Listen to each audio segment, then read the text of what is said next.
2020 Tokyo ఒలింపిక్స్లో భారత్కి మొత్తం 7 మెడల్స్ వచ్చాయి. 1 గోల్డ్, 2 సిల్వర్, 4 బ్రాంజ్ మెడల్స్ వచ్చాయి. టోక్యో ఒలింపిక్స్లో నీరజ్ చోప్రా పురుషుల జావెలిన్ త్రో ఈవెంట్లో బంగారు పతకం సాధించగా, మీరాబాయ్ చాను స్త్రీల 49 కేజీల వెయిట్ లిఫ్టింగ్లో రజత పతకం సాధించింది. అలాగే రెజ్లింగ్లో రవికుమార్ దాహియా పురుషుల 57 కేజీల ఫ్రీస్టైల్ ఈవెంట్లో రజత పతకం సాధించాడు. ఇంకా కాంస్య పతకాల విషయానికి వస్తే బజరంగ్ పునియా రెజ్లింగ్ పురుషుల 65 కేజీల ఫ్రీస్టైల్ ఈవెంట్లో, లవ్లీనా బోర్గోహెయిన్ బాక్సింగ్ 69 కేజీల స్త్రీల విభాగంలో, పివి సింధు బ్యాడ్మింటన్ ఉమెన్స్ సింగిల్స్లో పురుషుల హాకీ జట్టు కాంస్య పతకాలు సాధించారు. ముందుగా గత ఒలింపిక్స్లో గోల్డ్ మెడల్ సాధించిన నీరజ్ చోప్రా విషయానికి వస్తే అతను గత 2-3 సంవత్సరాల నుంచి జావెలిన్ త్రో విభాగంలో పూర్తి ఆధిపత్యాన్ని కనబరుస్తున్నాడు. కనుక ఈసారి కూడా అతనికి గోల్డ్ మెడల్ వచ్చే అవకాశం చాలా ఎక్కువగానే ఉంది. కాకపోతే మిగతా వారిని కూడా తక్కువ అంచనా వేయలేం. ఈ ఈవెంట్లో అతనితో పాటు క్వాలిఫై అయిన వారు చాలామంది రీసెంట్గా 2023 ప్రపంచ అథ్లెటిక్ ఛాంపియన్షిప్స్లో పాల్గొన్నారు. అందులో కూడా నీరజ్ చోప్రా 88.17 మీటర్ల త్రోతో గోల్డ్ మెడల్ సాధించాడు. ఇంకా పాకిస్తాన్కు చెందిన అర్షద్ నదీం రజత పథకం సాధించగా, చెక్ రిపబ్లిక్ చెందిన జాకబ్ కాంస్య పథకం సాధించాడు. జర్మనీకి చెందిన జూలియన్ వెబర్ 4వ స్థానంతో సరిపెట్టుకున్నాడు. ప్రపంచ ర్యాంకింగ్స్, వారి రీసెంట్ ఫామ్ మరియు వారి అత్యుత్తమ ప్రదర్శనను దృష్టిలో ఉంచుకొని చూసినట్లయితే గ్రెనడాకు చెందిన అండర్సన్ పీటర్స్, ఫిన్లాండ్కు చెందిన ఆలివర్ హెలెండర్, జర్మనీకి చెందిన జూలియన్ వెబర్, చెక్ రిపబ్లిక్కి చెందిన జాకబ్ వద్లెక్స్, పాకిస్తాన్కు చెందిన అర్షద్ నదీంల నుండి గట్టి పోటీ ఎదురయ్యే అవకాశం ఉంది. అయినా నీరజ్ చోప్రా మెడల్ సాధించే అవకాశాలు మెండుగా ఉన్నాయి. నీరజ్ చోప్రా ఏ మెడల్ సాధిస్తాడని మీరు అనుకుంటున్నారో కింద కమెంట్ రూపంలో తెలియజేయండి. తర్వాత రజత పథకం సాధించిన వారిలో ముందుగా సైకోమ్ మీరాబాయ్ చాను విషయానికి వస్తే, ఈమె తన అత్యుత్తమ ప్రదర్శన మరొకసారి ఈ ఒలింపిక్స్లో కనబరిస్తే ఖచ్చితంగా ఈమెకు కూడా మెడల్ వచ్చే అవకాశాలు ఎక్కువగా ఉన్నాయి. ఇప్పటి వరకు ఈమె అత్యుత్తమ ప్రదర్శన స్నాచ్ విభాగంలో 88 కేజీలు కాగా, క్లీన్ అండ్ జర్క్ విభాగంలో 119 కేజీలు. మొత్తం మీద చూసుకున్నట్లయితే 207 కేజీలు ఇప్పటి వరకు ఈమె అత్యుత్తమ ప్రదర్శన. క్లీన్ అండ్ జర్క్ విభాగంలో ఇంతకుముందు వరకు ఈమె పేరు మీదే ప్రపంచ రికార్డు ఉండేది. రీసెంట్గానే చైనాకు చెందిన హౌ జిహ్వై క్లీన్ అండ్ జర్క్లో 120 కేజీలు ఎత్తి మీరాబాయ్ చాను రికార్డ్ని బ్రేక్ చేసింది.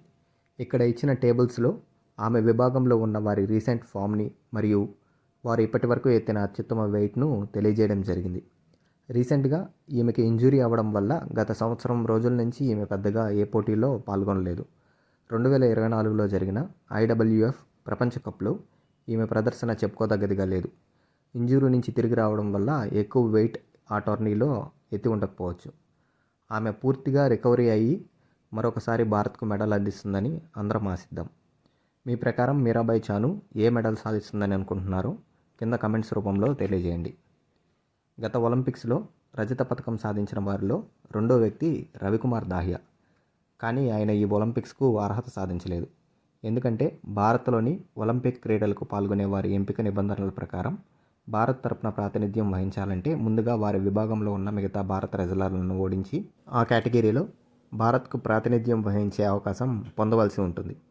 కానీ రవికుమార్ దాహియా హర్యానాకు చెందిన అమన్ షెరావత్ చేతిలో ఓటమి పాలయ్యాడు.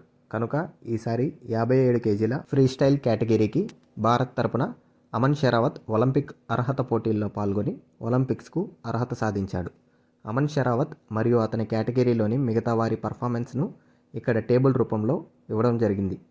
ఇక్కడ హైలైట్ చేసి ఉన్న వారితో కొంత ప్రమాదం ఉన్నప్పటికీ మంచి డ్రా వస్తే అమన్ షెరావత్ కూడా మెడల్ సాధించే అవకాశం ఉంది. అలాగే మీ అంచనాలను కింద కమెంట్స్ రూపంలో తెలియపరచండి. తర్వాత గత ఒలింపిక్స్లో కాంస్య పథకం సాధించిన వారిలో ముందుగా బజరంగ్ పునియా గురించి చెప్పుకుంటే, ఆయన ఈసారి ఒలింపిక్స్కి అర్హత సాధించలేదు. ఆయన విషయంలో కూడా రవికుమార్ దాహియా విషయంలో జరిగినట్లే జరిగింది. కానీ 65 కేజీల ఫ్రీస్టైల్ కేటగిరీలో ఆయన బదులు భారత్కు ప్రాతినిధ్యం వహించిన సుజిత్ ఒలింపిక్స్కు అర్హత సాధించడంలో విఫలమయ్యాడు. తర్వాత కాంస్య పథకం సాధించిన వారిలో రెండో వారు లవ్లీనా బోర్గోహెయిన్. ఈమె ఈసారి తన కేటగిరీని మార్చుకొని 75 కేజీల కేటగిరీలో పాల్గొంటున్నారు. ఈమెకు ఈసారి డ్రా కొంచెం క్లిష్టంగానే వచ్చిందని చెప్పుకోవాలి. ఎందుకంటే క్వార్టర్ ఫైనల్లోనే ఆమె టాప్ సీడ్ అయిన లీ కియాన్తో తలపడాల్సి ఉంటుంది. లవ్లీనా 2023 మార్చిలో జరిగిన ప్రపంచ బాక్సింగ్ ఛాంపియన్షిప్ సెమీఫైనల్లో లీ కియాన్ను ఓడించింది. కానీ అదే సంవత్సరం అక్టోబర్లో జరిగిన ఆసియా క్రీడల ఫైనల్లో లీ కియాన్ చేతిలో ఓటమి పాలైంది. ఒకవేళ క్వార్టర్ ఫైనల్లో లీని ఓడిస్తే 4th సీడ్ అయిన ఖడిజా ఎల్మార్డీతో కానీ 5th సీడ్ అయిన పార్కర్తో కానీ సెమీఫైనల్లో తలపడాల్సి ఉంటుంది. వీరు కూడా క్లిష్టమైన బాక్సర్లే. ఒకవేళ ఫైనల్కి చేరుకుంటే అక్కడ వరల్డ్ నెంబర్ 2 అయిన బైలాన్తో కానీ లేదా వరల్డ్ నెంబర్ 3 అయిన తమ్మరా థిబిల్ట్తో కానీ తలపడాల్సి ఉంటుంది. థిబిల్ట్తో గతంలో లవ్లీనా 2 సార్లు ఓడిపోయింది. కనుక ఈ క్లిష్టమైన అడ్డంకులు దాటుకొని భారత్కు గతం కంటే మెరుగైన పథకాన్ని అందిస్తుందని ఆశిద్దాం. తర్వాత కాంస్య పథకం సాధించిన పివి సింధు విషయానికి వస్తే ఈమెకు గ్రూప్ స్టేజ్ డ్రా కొంచెం ఈజీగానే వచ్చిందని చెప్పుకోవాలి. కానీ తర్వాత నుంచే అసలు చిక్కులు మొదలవుతాయి. ప్రీ క్వార్టర్స్లో వరల్డ్ నెంబర్ 8 అయిన హీ బింగ్జియోతో తలపడాల్సి ఉంటుంది. వీరు ఇప్పటి వరకు 20 మ్యాచ్లు ఆడితే సింధు 9 మ్యాచ్ల్లో గెలవగా హీ బింగ్జియో 11 మ్యాచ్ల్లో గెలిచారు. ఒకవేళ ఈ మ్యాచ్ గెలిస్తే క్వార్టర్ ఫైనల్లో మోస్ట్లీ వరల్డ్ నెంబర్ 2 అయిన చెన్ యూఫీతో ఆడాల్సి ఉంటుంది. ఈమెతో 6 మ్యాచ్లు గెలిస్తే 6 మ్యాచ్లు ఓడిపోయింది. కానీ ఒక ఆశాజనకమైన విషయం ఏమిటంటే పివి సింధు పెద్ద టోర్నమెంట్లలో మరియు ఒలింపిక్ మ్యాచ్ల్లో ఇప్పటి వరకు చైనా ఆటగాళ్ల చేతిలో ఓడిపోలేదు. ఈ సాంప్రదాయాన్ని కొనసాగిస్తే సెమీఫైనల్లో కెరోలినా మరిన్తో తలపడాల్సి ఉంటుంది. 2016 రియో ఒలింపిక్స్లో ఈమె చేతుల్లోనే పివి సింధు ఓడిపోయి రజత పథకంతో సరిపెట్టుకోవాల్సి వచ్చింది. ఒకవేళ దానికి ప్రతీకారం తీర్చుకుంటే ఫైనల్లో వరల్డ్ నెంబర్ 1 అయిన ఆన్ సి యుంగ్తో తలపడాల్సి ఉంటుంది. వీరిద్దరూ ఇప్పటి వరకు 7 మ్యాచ్లు ఆడితే 7 మ్యాచ్ల్లోనూ పివి సింధు ఓడిపోయింది. కనుక ఈసారి పివి సింధు బంగారు పథకం సాధించాలంటే అతిపెద్ద సవాళ్ళను ఎదుర్కోక తప్పదు. ప్రస్తుతం సింధు ఉన్న ఫామ్ కూడా భారత అభిమానులను కలవరపెడుతుంది. తర్వాత కాంస్య పథకం సాధించిన వారు పురుషుల హాకీ జట్టు. వీరి గ్రూప్ మ్యాచ్లు న్యూజిలాండ్, అర్జెంటీనా, ఐర్లాండ్, బెల్జియం, ఆస్ట్రేలియాలతో తలపడాల్సి ఉంటుంది. వీరి గ్రూప్లో బెల్జియం మరియు ఆస్ట్రేలియాను ఓడించడం కొంత కష్టమనే చెప్పుకోవాలి.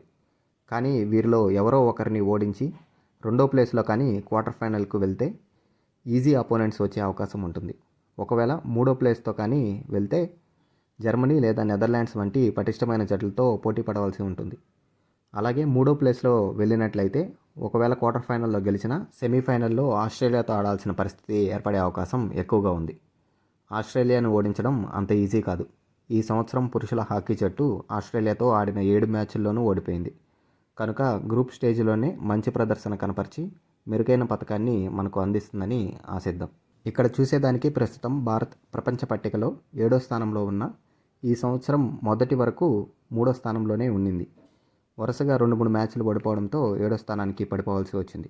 కనుక వారు మంచి ప్రదర్శన కనపరిస్తే ఖచ్చితంగా మరొకసారి వీరి నుంచి పథకం ఆశించవచ్చు. ఇది గత ఒలింపిక్స్లో పథకాలు సాధించిన 7 మంది యొక్క ఛాన్సెస్ ఈ ఒలింపిక్స్లో. ఈ ఇన్ఫర్మేషన్ మీ ముందుకు తీసుకురావడానికి మేము చాలా రీసెర్చ్ చేయాల్సి వచ్చింది. కనుక ఒకవేళ మేము చేసిన ఈ వీడియో మీకు నచ్చినట్లయితే దయచేసి మా ఛానల్ని సబ్స్క్రైబ్ చేసుకొని ఈ వీడియోని లైక్ చేయండి. Thank you.